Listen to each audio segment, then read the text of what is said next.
Ici, tout commence. Spoilé, 2 points. Preuve qu'Anaïs a tué son frère Mathieu. Mais, Anaïs, la chef du restaurant, arrive très en retard, aux grandes dames de ses camarades hormis Salomé, qui prend la défense de son ami. La veille, Anaïs a découvert que David était responsable de la mort de son frère. Anaïs ne cesse de penser à cela, et à la manipulation de David. Elle interroge Salomé sur la façon dont elle a découvert la vérité. La jeune femme explique avoir découvert une vidéo sur l'ordinateur de David datant du jour de la mort de Mathieu. Mais, Salomé n'a pas eu le temps de regarder la vidéo, car elle a été surprise par David. Suite à cette nouvelle révélation, la première d'Anaïs, en tant que chef, est un désastre pour le restaurant éphémère, au point que certains clients s'en vont. Anaïs n'a qu'une idée en tête, regarder la vidéo sur l'ordinateur de David. Mais, Tessier et Rose interviennent. Le directeur vire Anaïs, et la remplace par Salomé. Rose est furieuse contre Tessier, mais celui-ci estime avoir sauvé son masté. Ensuite, Anaïs se rend chez David, et fait croire qu'elle lui a pardonné.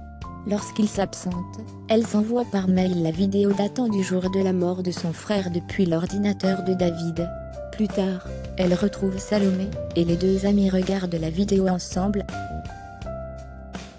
Anaïs découvre qu'elle a insisté auprès de son frère pour le cap ou pas cap de nager le plus loin possible, malgré un panneau d'avertissement. Ainsi, David a protégé Anaïs, et celle-ci est effondrée après avoir découvert qu'elle est responsable de la mort de son frère. Ethan et Samia ont travaillé toute la nuit sur la recette de la blanquette de veau. Ils la reproduisent devant les élèves de leur promotion et la chef Lino. Cette dernière félicite les deux élèves pour leur travail. Quelques instants plus tôt, Samia avait peur puisque la veille, Claire a surpris les deux élèves sur le point de faire l'amour en cuisine.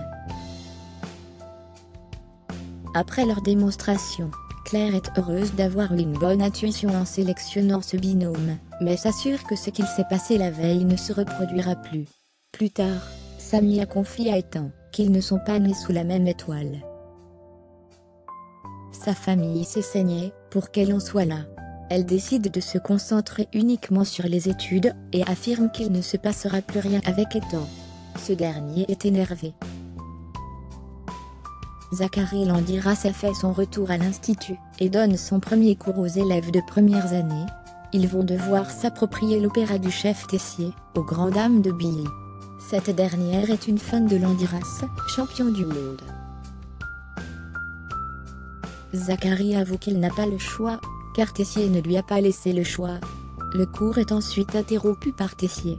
Ce dernier goûte la création d'Axel, qui a remplacé la Joconde du biscuit par un short brie. Tessier dévore le biscuit de son neveu, et semble apprécier l'idée. Plus tard, Axel croise Constance et Emmanuel. Celui-ci trépide d'impatience de savoir comment s'est déroulé le cours de son neveu.